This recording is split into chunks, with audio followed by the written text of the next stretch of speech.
ప్రకటన గ్రంథం 20వ అధ్యాయం 4 నుండి 6 వచనాలు. ప్రకటన గ్రంథం 20వ అధ్యాయం 4 నుండి 6 వచనాలు. అంతటా సింహాసనములను చూచితిని, వాటి మీద ఆసీనులయుండు వారికి విమర్శ చేయుటకు అధికారం ఇయ్యబడెను. మరియు క్రూర మృగమునకైనను దాని ప్రతిమకైనను నమస్కారము చేయక తమ నొసళ్ళ యందు గాని చేతుల యందు గాని దాని ముద్ర వేయించుకొనని వారిని యేసు విషయమై తామిచ్చిన సాక్ష్యము నిమిత్తము దేవుని వాక్యము నిమిత్తము చిరఛేదనము చేయబడిన వారి ఆత్మలను చూచితిని. వారు బ్రతికిన వారై 1000 సంవత్సరములు క్రీస్తుతో కూడా రాజ్యము చేసిరి. ఆ 1000 సంవత్సరములు గడచు వరకు కడమ మృతులు బ్రతుకలేదు. ఇది మొదటి పునరుత్థానము. ఈ మొదటి పునరుత్థానములో పాలుగల వారు ధన్యులను పరిశుద్ధులై ఉందురు. ఇట్టి వారి మీద రెండవ మరణమునకు అధికారము లేదు. వీరు దేవునికిని క్రీస్తుకును యాజకులై క్రీస్తుతో కూడా 1000 సంవత్సరములు రాజ్యము చేయుదురు. చదవబడిన లేఖనం కొరకై ప్రార్థన చేసి వాక్యాన్ని ధ్యానం చేద్దాం. ప్రతి ఒక్కరు కూడా ప్రార్థనలో ఏకీభవించండి. సర్వాధికారి అయిన మా ప్రియ ప్రభువా, పూజార్హుడవైన మా దేవా, కనికర సంపన్నుడా, కృపా సత్య సంపూర్ణుడా, అద్వితీయ సత్యదేవుడా, మీ గణనామానికి వందనాలు, స్తుతులు, స్తోత్రములు చెల్లిస్తున్నాం. ప్రకటన గ్రంథములో నుండి అమూల్యమైన విషయాలు ధ్యానము చేయగలుగునట్లు మీ ఆత్మ సహాయము చేత మా ప్రభువా మమ్మను నడిపించుచూ ఉన్నందుకు స్తోత్రములు. చదివిన లేఖనములో నుండి మాతో మాట్లాడి మహిమ పొందమని యేసుక్రీస్తు నామమున ప్రార్థించి వేడుచున్నాము తండ్రి, ఆమేన్. ప్రభునందు ప్రియులారా, మనము చదువుకున్న దైవ లేఖనములో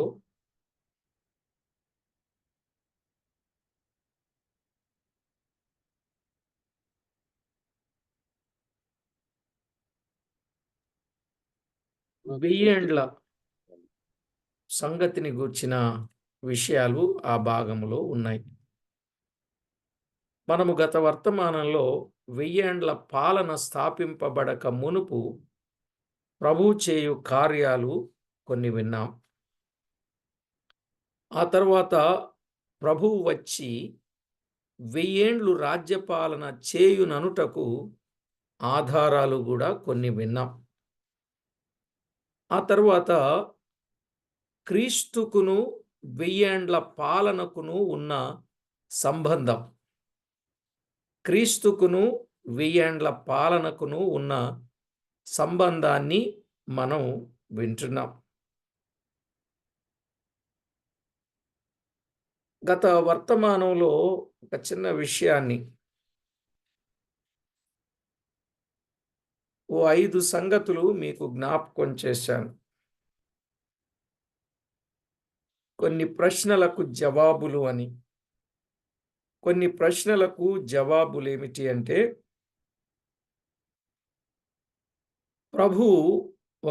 ప్రభు మార్క్సు వార్త 1:15లో దేవుని రాజ్యము సమీపించి ఉన్నది అని చెప్పి, దేవుని రాజ్యము సమీపించి ఉన్నది అని చెప్పి లూకాసు వార్త 17వ అధ్యాయం 20-21లో దేవుని రాజ్యము ప్రత్యక్షముగా రాదు, అది మీ మధ్యనే ఉన్నదని చెప్పాను. అర్థమైందండి? దేవుని రాజ్యము సమీపించి ఉన్నది అని చెప్పి లూకాసు వార్త 17:20-21లో దేవుని రాజ్యము ప్రత్యక్షముగా రాదు, అది మీ మధ్యనే ఉన్నదని చెప్పాను. కాబట్టి దేవుని రాజ్యము అప్పుడే వచ్చి ఉన్నది, ఇక వచ్చే ప్రసక్తి లేదు అని చెప్పుచూ ఉన్నారు. దీనికి జవాబు ఏంటంటే, ఆ ప్రభువే లూకాసు వార్త 21:31లో లూకాసు వార్త 21:31లో ఈ సంగతులు జరుగుట చూచునప్పుడు దేవుని రాజ్యము సమీపమాయనని తెలుసుకొనుడి అనుంది. ఈ సంగతులు జరుగుట చూచినప్పుడు దేవుని రాజ్యము సమీపమాయను. ఈ సంగతులు జరుగుటంటే ఏ సంగతులు జరుగుట? ప్రశ్న రావచ్చు. లూకాసు వార్త 21:27లో లూకాసు వార్త 21:27లో మనుష్య కుమారుడు ప్రభావముతోనూ మహామహిమతోనూ వచ్చుట చూతురనియు. మనుష్య కుమారుడు ప్రభావముతో మహామహిమతో వచ్చుట చూతురు. 29 నుండి 31 వచనాలు. లూకా 21, 29 నుండి 31 వచనాల్లో. అలాగే అంజూరపు చెట్టును గూర్చిన ఉపమానము కూడా చెప్పుచూ ఉన్నాడు. ఈ అంజూరపు చెట్టు అనేది ఇశ్రాయేలు జనాంగమునకు సూచనగా ఉన్నది. మనకు తెలిసిందే. అంజూరపు చెట్టు ఇశ్రాయేలీల జనాంగమునకు సూచనగా ఉన్నది. ప్రపంచమంతటికి చెదరిపోయిన ఇశ్రాయేలీలు తమ స్వదేశము చేరుటయే అంజూరపు చెట్టు చిగురించుట. వారిప్పుడు చిగురించుచూ ఉన్నారు. ప్రభువు మేఘారూఢుడై ఇంకనూ రాలేదు. ఆయన వచ్చుట చూచినప్పుడే దేవుని రాజ్యము సమీపమాయననుట సమంజసం. ఇప్పుడు ఇశ్రాయేలీలు సమకూడి చిగురించుచున్నారు గనుక దేవుని రాజ్యము సమీపమగును అని లూకాసు వార్త 17:20-21లో దేవుని రాజ్యము మీ మధ్యనే ఉన్నది అని చెప్పిన ప్రభువు ఇక్కడ వచ్చుననియు, ఇవన్నీ జరుగుట చూచినప్పుడు దేవుని రాజ్యము సమీపమాయననియు తెలుసుకొనుడి అని చెప్పుచున్నాడు. ఈ రెండు సందర్భాలు వాస్తవమే. ఈ రెండు సందర్భాలు కూడా వాస్తవమే. ఆయన సంఘమే దేవుని రాజ్యం. మొదట మనం తెలుసుకోవాలి. ఆయన సంఘమే దేవుని రాజ్యం. అది ఈ లోకములో మన మధ్యనే ఉన్నది. అదే సమయములో దేవుని రాజ్యము కూడా రానయున్నది. దేవుని రాజ్యము కూడా రానయున్నది అనగా ఆయన వచ్చి ఈ లోకమును ఏలనయున్నాడు. ఇదే రానయున్న రాజ్యం. ఇది వాస్తవం. ఇది రానయున్న రాజ్యం. ఇది వాస్తవం.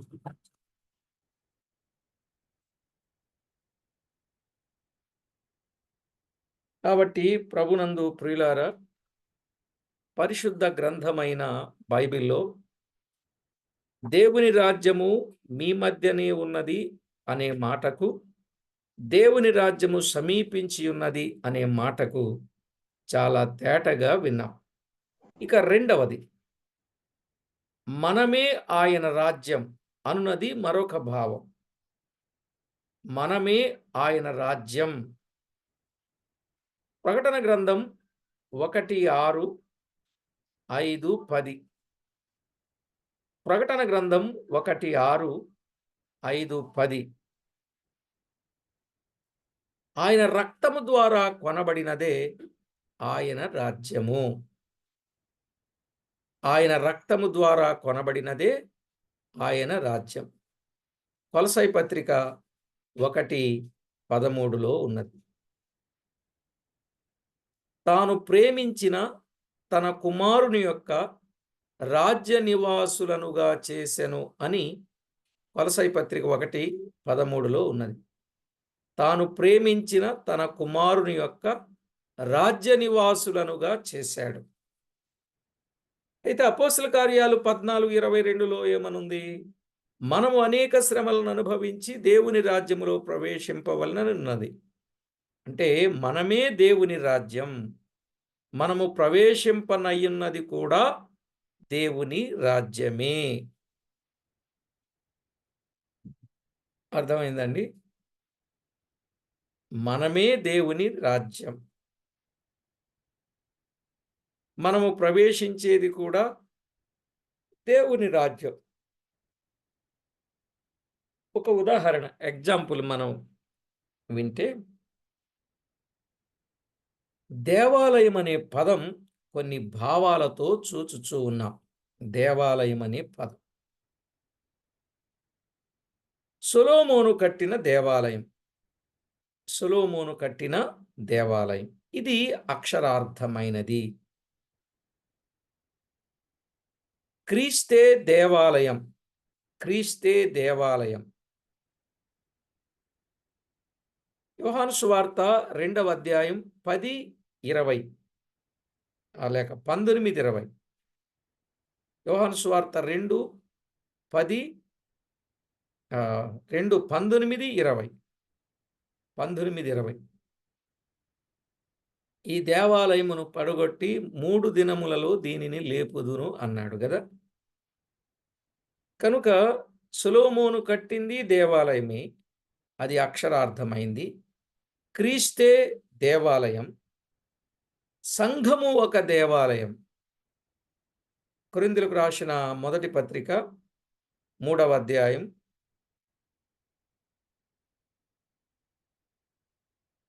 16 నుండి 17 వచనాలు.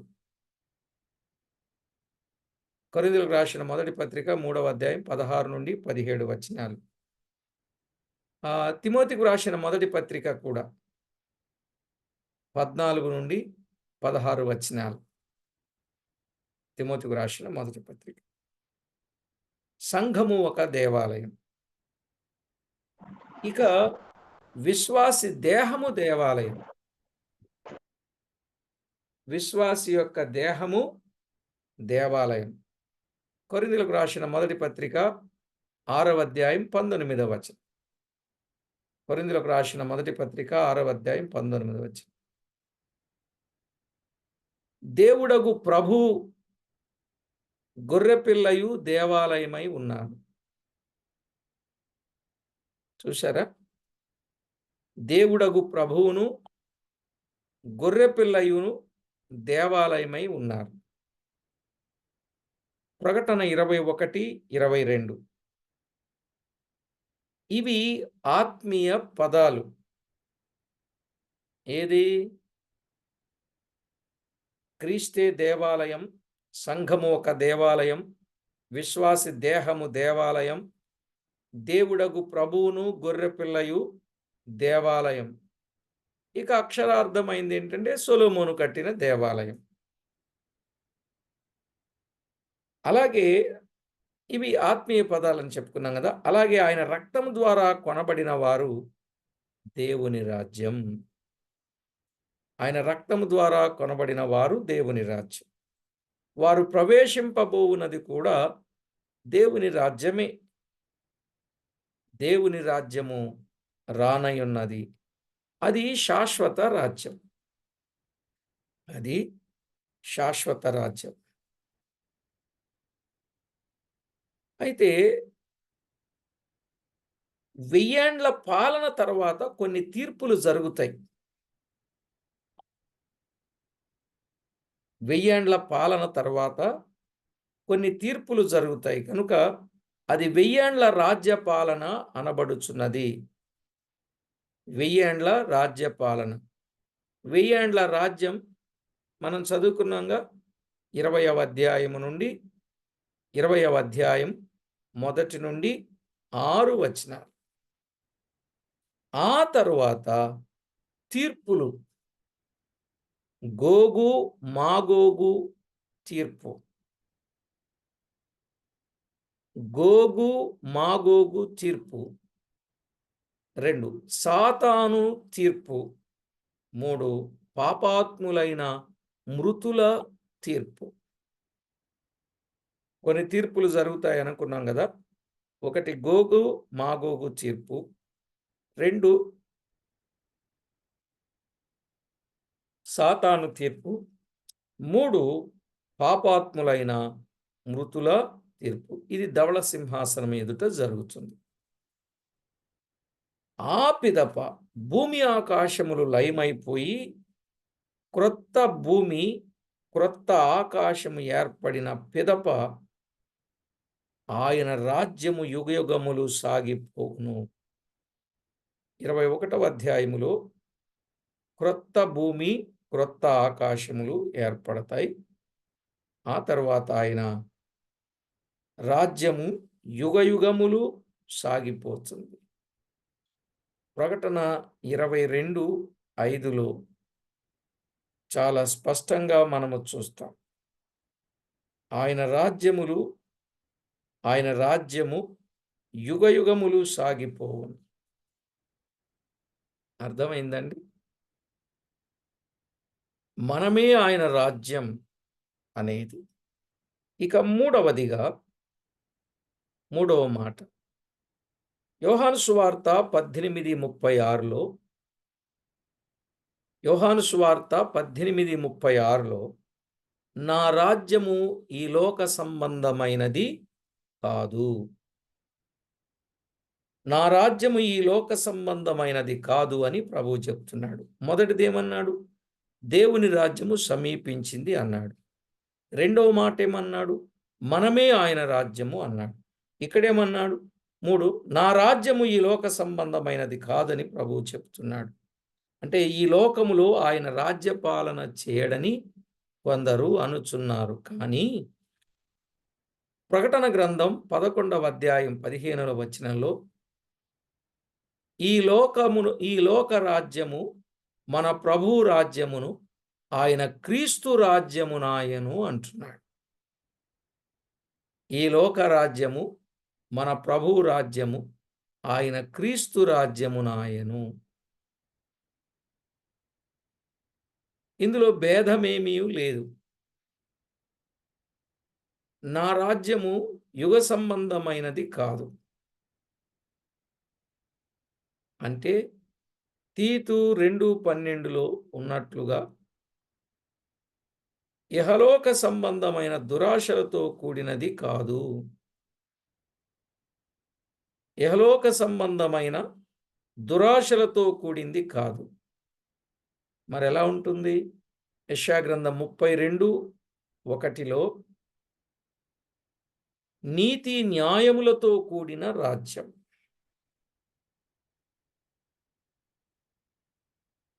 నీతి న్యాయములతో కూడిన రాజ్యం అనియే భావము గాని ఈ లోకములో రాజ్యము చేయడని కాదు.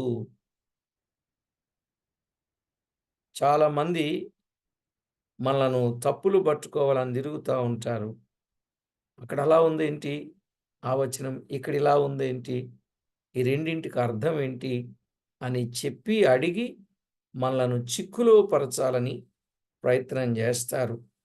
కనుక మనం ప్రభు దగ్గర నేర్చుకొని సంగతులను ప్రజలకు అందించినప్పుడు ప్రభువు వారిని మాట్లాడనివ్వకుండా వారిని కూడా ఆకర్షింపచేస్తాడు.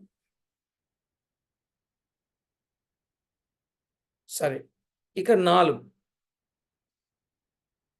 యోహాను సువార్త 5:28లో ఒక కాలము వచ్చుచున్నది. యోహాను సువార్త 5:28లో ఒక కాలము వచ్చుచున్నది, ఆ కాలమున సమాధులలో నున్న వారందరూ ఆయన శబ్దము విని మేలు చేసిన వారు జీవ పునరుత్థానమునకును, కీడు చేసిన వారు తీర్పు పునరుత్థానమునకును బయటికి వచ్చెదరు అను వాక్యమును కొందరు ఆధారము చేసుకొని 2 పునరుత్థానములు ఒకే పర్యాయము జరుగునని భావించి ప్రకటన గ్రంథం 20వ అధ్యాయం 4 నుండి 6 వచనాలలో ఉన్నట్లు మొదటి పునరుత్థానమునకును రెండవ పునరుత్థానమునకును మధ్య 1000 సంవత్సరముల వ్యవధి లేదని బోధించుచు ఇక్కడ 6 పర్యాయములు 1000 సంవత్సరములు అని చెప్పబడిన భావమును తృణీకరించిరి. తృణీకరించారు.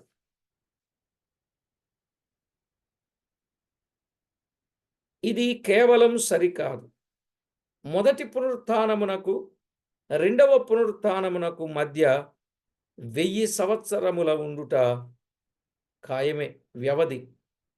మొదటి పునరుత్థానమునకును, రెండవ పునరుత్థానమునకును మధ్య 1000 సంవత్సరముల వ్యవధి. అయితే యోహాను 5:28లో 2 పునరుత్థానములు నాకు కలిగెను. 2 పునరుత్థానములు కలిపి చెప్పబడినవి. బైబిల్లో కొన్ని పర్యాయములు చాలా దగ్గరలో జరుగు సంగతులు, చాలా దూరములో జరుగు సంగతులు కలిపి చెప్పుట సహజమే. దగ్గరలో జరిగే సంగతులు, దూరముగా జరిగే సంగతులు కలిపి చెప్పడం సహజమే. యెషయా గ్రంథం 61వ అధ్యాయం 1-3 వచనాలు మనము చదివితే, కొన్ని సంగతులు చెప్పి యెహోవా హితవత్సరమును, మన దేవుని ప్రతిదండన దినమును ప్రకటించుచు మరికొన్ని సంగతులు చెప్పి 3వ వచనములో ఆయన నన్ను పంపియున్నాడు అన్నాడు. ఆయన నన్ను పంపియున్నాడని చెప్తూ ఉన్నాడు. మరియు యేసు ప్రభు నజరేతుకు వచ్చినప్పుడు లూకా సువార్త 4వ అధ్యాయం 16-21లో ఈ లేఖన భాగములను చదువుచు ప్రభు హితవత్సరము ప్రకటించుటకు నన్ను పంపియున్నాడని చెప్పి, నేడు మీ వినికిడిలో ఈ లేఖనము నెరవేరినది అని చెప్పి ప్రతిదండనం దినము అనే మాట చదవలేదు. యేసు ప్రభు ప్రతిదండన దినము అనే మాట ఆయన చదవలేదు. కారణం ఏంటంటే, ప్రభు వచ్చింది దేనికి? హితవత్సరం ప్రకటించడానికే గాని ప్రతిదండనకు కాదు గదా. ప్రభు రెండవసారి వచ్చినప్పుడు ప్రతిదండన చేస్తాడు. ప్రభు రెండవసారి వచ్చినప్పుడు ప్రతిదండన చేస్తాడు. తెస్సలోనికలకు రాసిన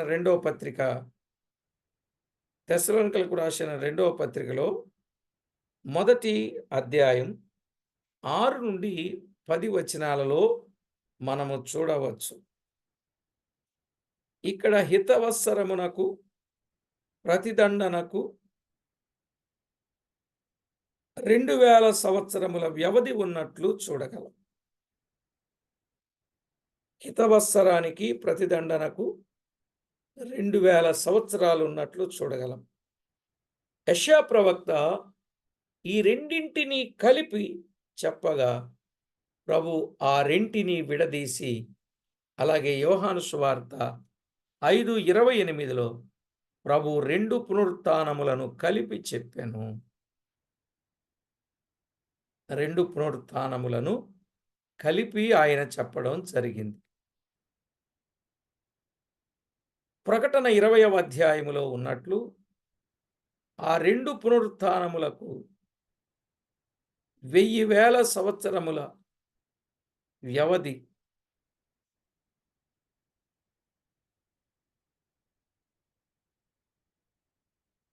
ప్రభు కాలమున ఉన్నది అన్నాడు.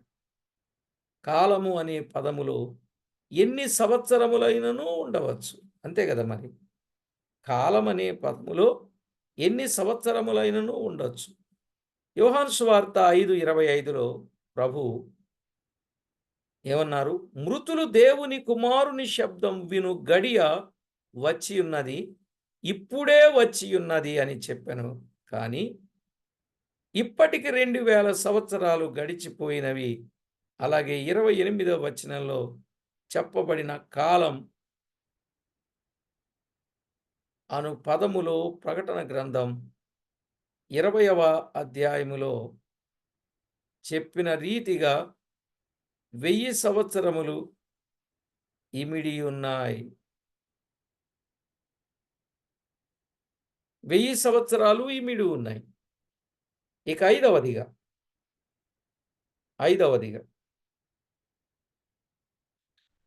పేతురు రాసిన రెండో పత్రిక 3వ అధ్యాయం 10-13 వచనాల ప్రకారం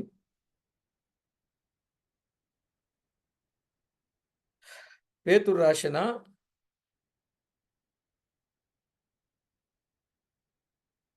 రెండవ పత్రిక 3వ అధ్యాయం 10-13 వచనాల ప్రకారం ప్రభువు దినము దొంగ వచ్చినట్లు వచ్చును.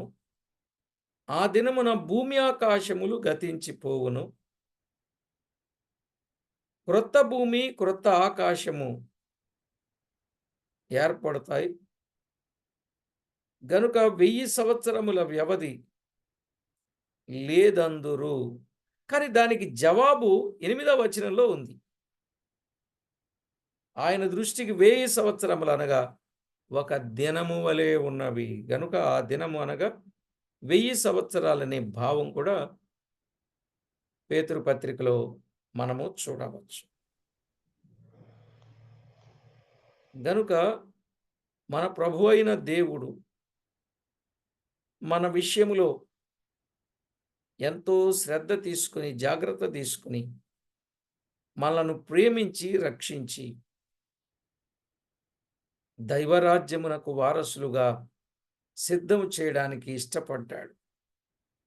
అందుకే ప్రభు ఎప్పుడొచ్చినా, మనము ఈ లోకాన్ని ఎప్పుడు ముగించినా, ప్రభు సన్నిధికి చేరగలుగునట్లు మనమందరం సిద్ధపడదాం.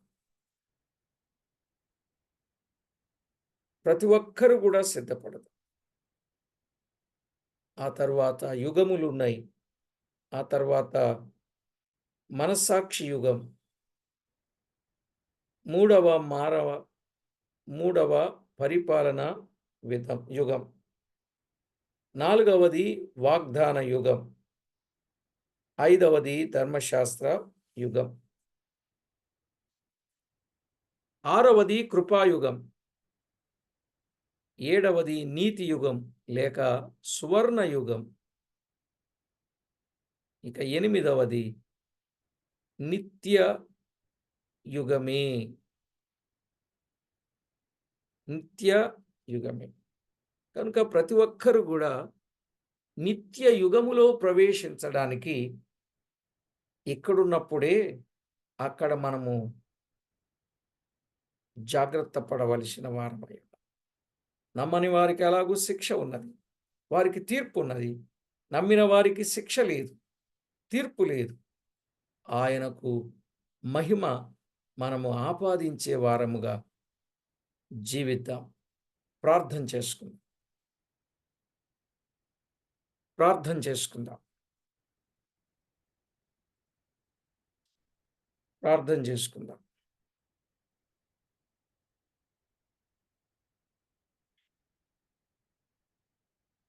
మన ప్రియ ప్రభు దగ్గర సంగతులు, దూరపు సంగతులు చాలా వివరంగా, తేటగా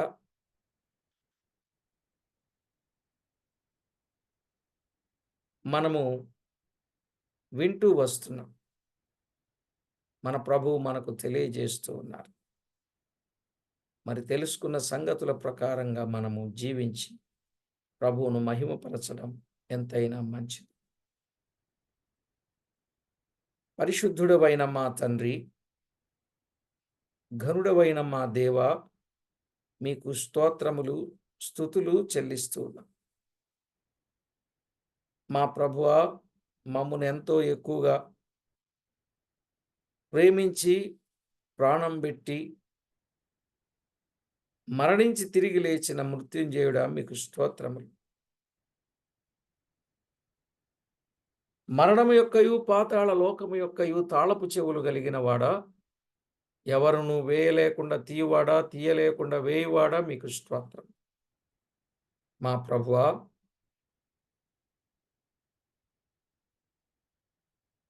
లేఖనాల వెలుగులో మా జీవితాలను మేము పరీక్ష చేసుకొని మీకెంతైనా మహిమ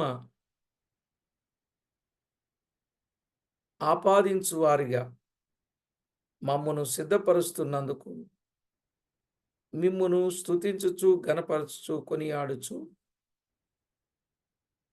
మా ప్రాణనాథుడు ప్రియుడు మా రక్షకుడు నిత్యము మమ్మను విడువక ఎడబాయక మా పక్షంగా మేలు చేసి మా ప్రభు అయిన యేసుక్రీస్తు అమూల్యమైన నామమున స్తుతించి ప్రార్థించి మిక్కిలి వినయముగా బ్రతిమలాడి వినయులమై వేడుచు ఉన్నాం మా పరమ తండ్రి.